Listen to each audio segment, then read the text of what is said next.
আগের ২-৩টি পর্ব আগে তোমাদের সঙ্গে আমি শেয়ার করেছিলাম যে আমরা লামাহাটা থেকে শিটং গিয়েছিলাম এবং শিটংয়ে আমরা কোন হোমস্টেতে ছিলাম সেটাও তোমাদের সঙ্গে শেয়ার করেছিলাম, এবং শিটং থেকে আমরা যে কার্শিয়াং ঘুরতে গেছিলাম সেটাও তোমাদের সঙ্গে আমি শেয়ার করেছিলাম। তবে শিটং যাওয়ার পথে আমরা আরও দুটো সাইট সিন করেছিলাম, সেটা তোমাদের সঙ্গে শেয়ার করা হয়নি।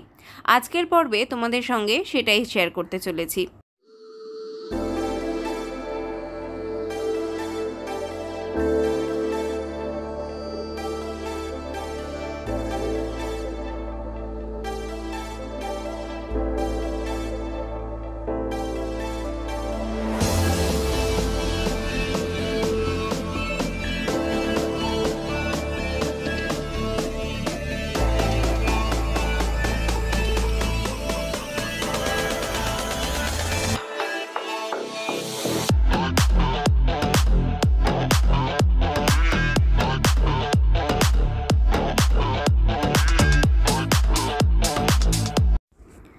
এখন আমরা চলে এসেছি মংপোতে অবস্থিত রবীন্দ্র ভবনে।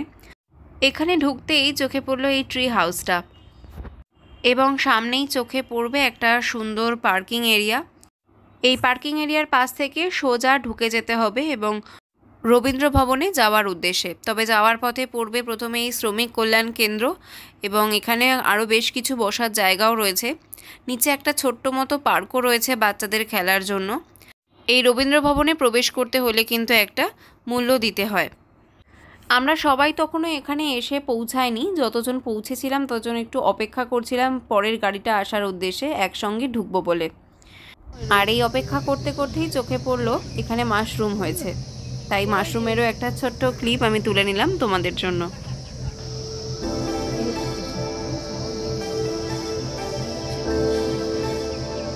সামনেই রয়েছে রবীন্দ্র ভবন, আর তার পাশে রয়েছে টিকিট কাটার জায়গা। পার হেড 25 টাকা করে টিকিট কাটতে হয়। টাইমিংটাও এখানে দেওয়া আছে কতক্ষণ খোলা থাকে।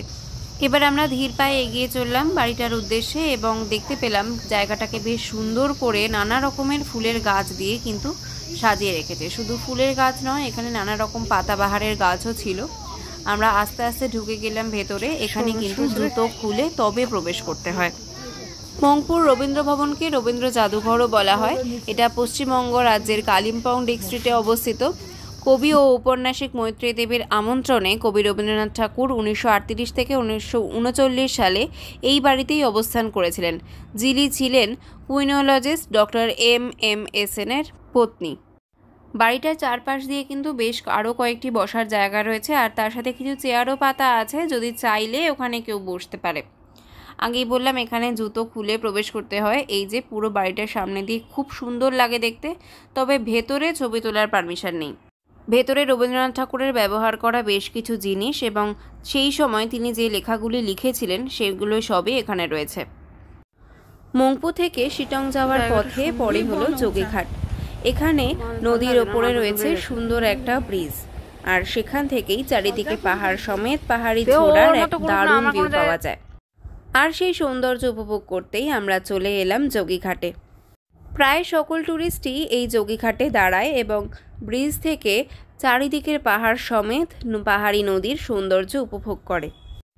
এই ব্রিজ থেকে নিচেও নেমে যাওয়া যায়, নিচে নদীর পাড়ে বসাও যায়। আমরাও গিয়েছিলাম, তোমাদেরকে সেটাও দেখাবো। তবে তার আগে তোমাদেরকে ওপর থেকে কতটা সুন্দর লাগে জায়গাটা সেটা একবার দেখিয়ে নেই চলো। এখানেও কিন্তু টুকটাক ছোটোখাটো হোমস্টে এবং রেস্টুরেন্ট আছে, চাইলে কিন্তু এখানেও এসে থাকা যাবে।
ওপর থেকে ভালো করে দেখে নিয়ে এবার আমরা নামতে চলেছি নদীর পাড়ে।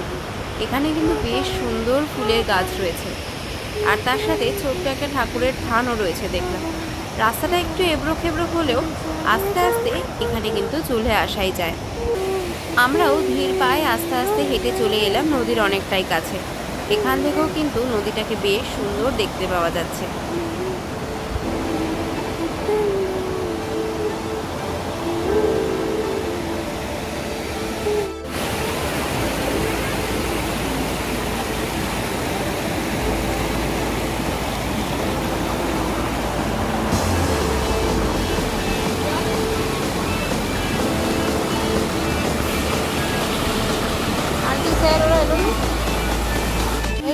এখানে কোনো এক দেবতার থান রয়েছে, বেশ সুন্দর করে সাজানো রয়েছে জায়গাটিকে। চারিদিকে নানা রকমের ফুল গাছ রয়েছে। এখানেও আমরা বেশ কিছুটা টাইম বসে কাটিয়েছি। দেখতে পেলাম নানা রকমের সুন্দর সুন্দর ফুল, আর তোমাদের জন্য একটুখানি ভিডিওগ্রাফি করে নিয়ে এলাম।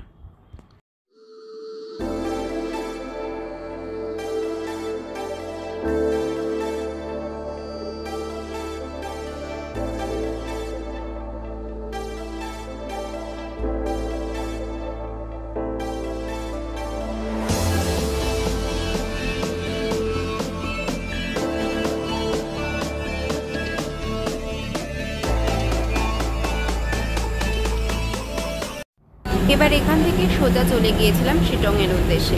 পরের পর্বে তোমাদের সঙ্গে সেটাই শেয়ার করব যে শিটংয়ে আমরা কোন কোন জায়গা ঘুরে দেখেছি। আজকের মতো তবে এখানেই বিদায় নিচ্ছি। নতুন ভিডিও নিয়ে আবার দেখা হবে। ভালো লাগলে লাইক শেয়ার করে দিও, আর নতুন বন্ধু হলে প্লিজ চ্যানেলটিকে সাবস্ক্রাইব করে আমাদের পাশে থেকো। আজকের মতো এখানেই টাটা।